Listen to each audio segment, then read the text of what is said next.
बा के बेला बा मूड सही नहीं बा। कौन लड़की कहे हे श्याम भैया लड़किया का दिया हो ये सोनू भैया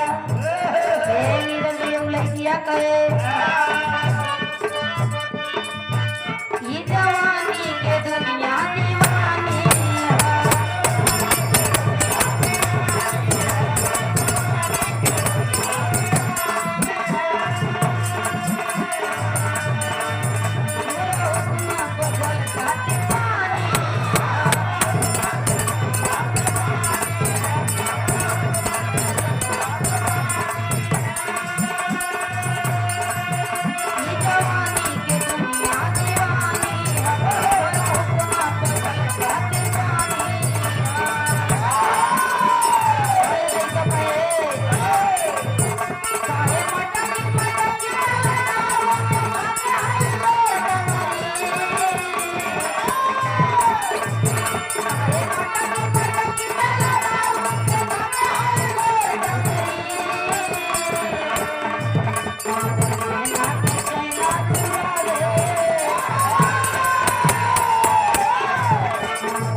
साफ उधर ये समाप्त हो जाए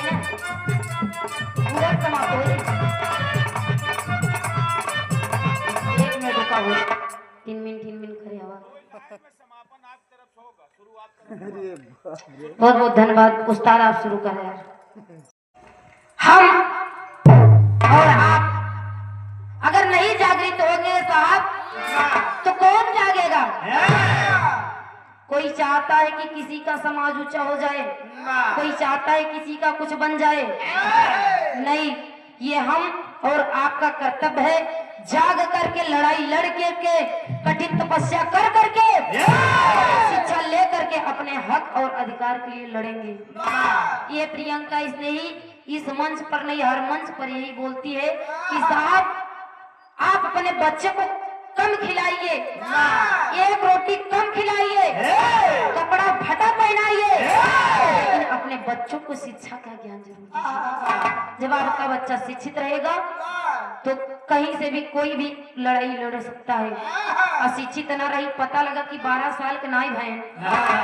तो माई बाबू से कहें कि पहले मोबाइल दे तो बताइए तब पढ़ाई जा माई बाबू बेचारा बाप 12 दिन हम अपने रूम पर बैठा रहे बाप आए बेचारा 300 रुपया दिहाड़ी कमात रहा आई क्यों कहे कि बिटिया हम कितना बाबा कहते 10 रुपया दे दे तू हमके किरावा जाए के बा किरावा नहीं बा हमके बाबा कहे बाबा तू 10 रुपया में यहाँ से 700 के आगे उनके जाकर हनुमान में चला जा बा कहे बिटिया कुछ दूर पैदल चली जा हमके बाप रे बाप कुछ दूर पैदल चल जाएंगे हमके बाबा कितना कमा तो कहे 300 रुपये कई लड़कियां हैं कहे 3 हमके कितना बड़ा बताए इतना बड़ा हमको मोबाइल भाव करे पास कहे हाँ ताले हम जान गए लड़के यही गाना लगाए चाहिए रडारे पे आई जाबे तू मार दे गोली तू चड्ढी बारे समाज बच्चा छोटा है जैसे ही उठता है वैसे ही अपने माई बाप से पहले फरमाइश कह दे कि पहले हमका मोबाइल जले मोबाइल ना देव तब हम न पढ़ब चाहे तो कुछ कहले ना पढ़ब जब माई बाप बेचारू कैसे कई मोबाइल दे दे तो पता लगा 5-6 जने ऐसे गुंड बनाए लेंगे कहिए चल बे चल वही वाले पुला पे कहिए चल वो वाले पुले चल वो पुले पे ले आ जाएंगे तू वहाँ कहीं बोल तोर कौन वाली फोटो स्टेटस लगाई अपने कौन लगाई लगाए देंगे कि घरे हम लौटी राती पड़ोसी जरे फाट जाए छाती दबदबा था दबदबा है दबदबा बना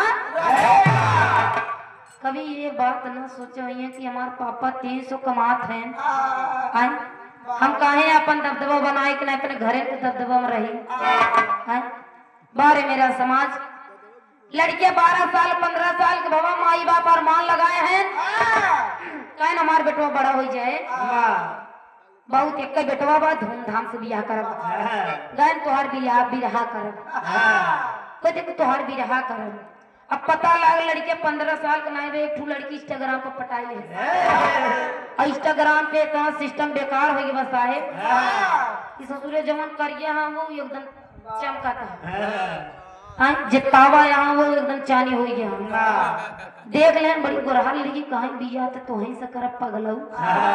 चाहिए हम रेलवे तरह कट के जाने देख आज के जनरेशन के बच्चे की ये दशा है साहब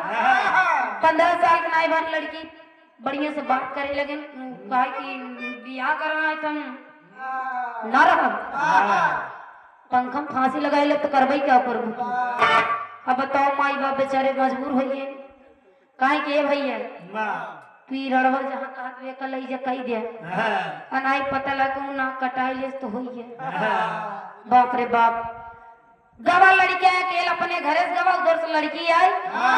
ई पड़ीला में जाए के दूठे माला डाल के ओकरे दूठे माला पर डाल के भैया बियाह संपन्न पहुंचन घरे तो माई बाप कहन बेटा ए बेटा शादी कैले हा का देखा बाबू ये याद तोहार दुल्हन बाबू ये याद दुल्हन घरे के ये तोहार पतो ये दुल्हन बने ये हमार दुल्हन पर देखा बाबू कैसे बाबा बेटा ठीक है बा लेकिन ये जवन गड़िया उड़िया वाला और मनवा रहा है कहाँ चला गया कहाँ तक तोहार वाला कराई तू भाई पुरानी दुनिया में जिया था तू भाई वही लखे आ कि हम बुलोरो लग जाए 25 टे अपने बेटो बिया हैं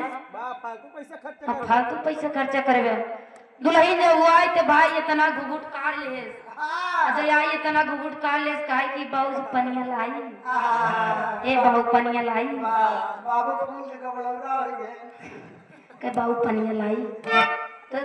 बाबू कहन की लावा धेरिया पानी दे तीसरे दिन बीता काहे की ए बाबू पनिया लाई काहे लावा पनिया लावा ए भाई अजय तना पनिया ले आती दे चौथा पांचवा दिन बीतत काहे बाबू खानवा लाई कान दुल्हनिया लाए तनी थोड़े लाए जल्दी आए के गए नहीं भैया इतना माई जैसे धीरे धीरे साल 2 साल का महीना बीतत बा ताले हे ऐसे कह दी काहे की ए बोलाऊ होश मेरा नाई तू खाई ले बगर गोदा ना खाई ले गोदा तो तुहार हड्डी तोड़ जा रहा तुहार अगर इच्छा हो तो ये खा नहीं जिन खा पता लगा 12 साल की हमके का सहूर बार रोटी बेले के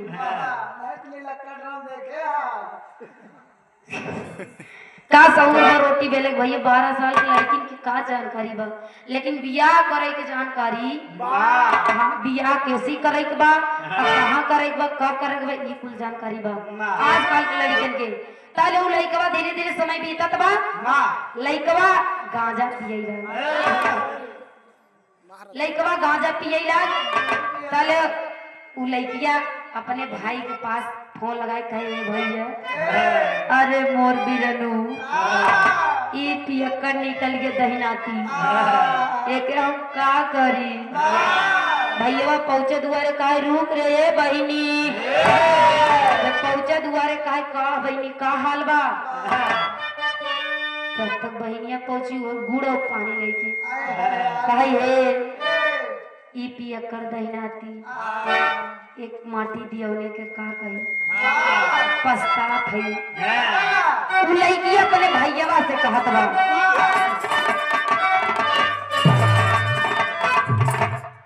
कहे बीड़िया पियत आवे यह मुठ पौना अरे बीड़िया पियत आवे अरे धुआं उड़ता हो खो खटाया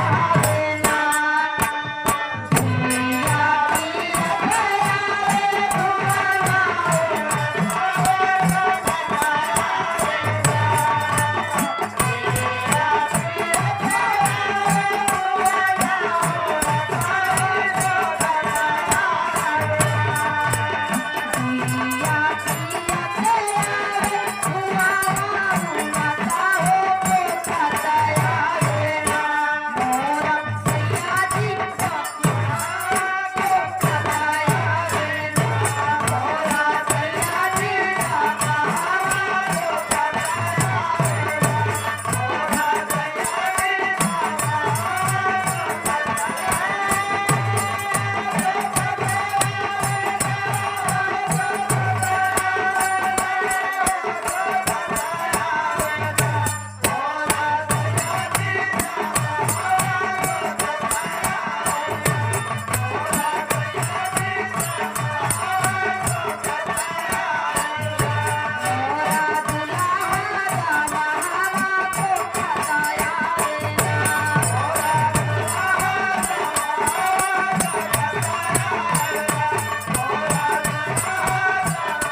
कहले बहिनिया कहे कि ए सैया हमार राजा आय बटे, ए सैया हमार भैया आय बटे, ए हमार राजा हमार भैया आय बटे, इनके खिया हमके जाए दो। बहुत दुलावा बड़ा पिया करते रहबे करत गे पगली कहाँ जाएगी? तुम्हारा असली घर यही है। दुल्हनिया काहे बड़ा सतावत है, बड़ा सतावत है। हमार भैया आए नमके जाएगा। दुल्हनिया काहे रोई रोई के अपने भैया से कहा कि बा पति से अपने इजाजत मांगत बा। कैसे? वो दुल्हन कहा कि बता कहे सातो नदिया परवा से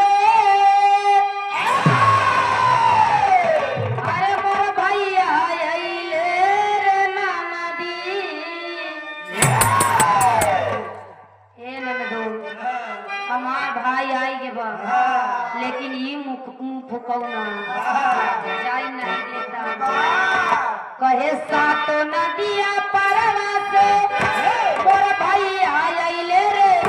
नदी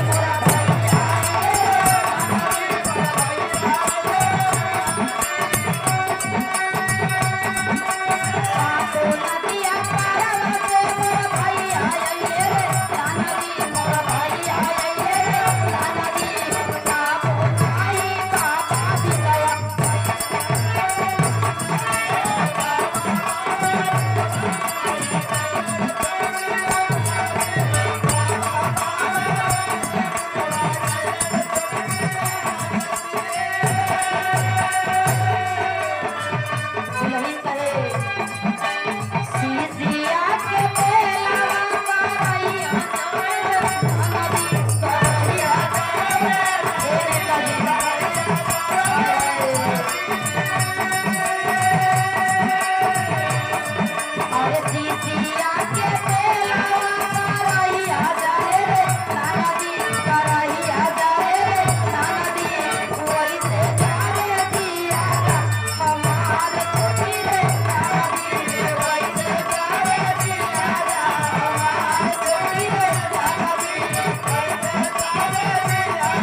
लेकिन माटी दियो ना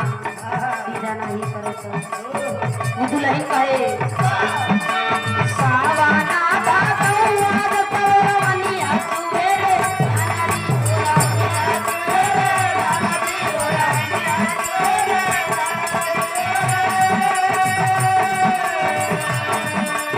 सावाना भागवाद तोरवनिया सुवेरे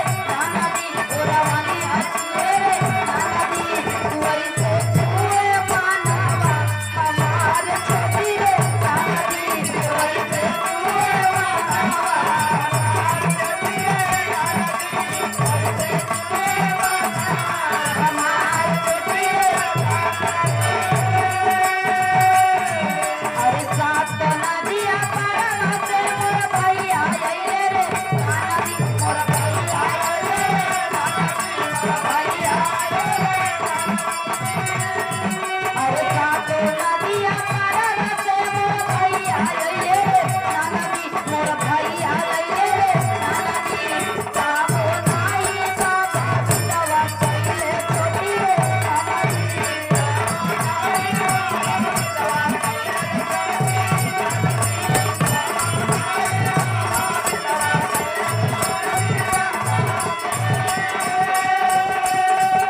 समय काफी हो गया।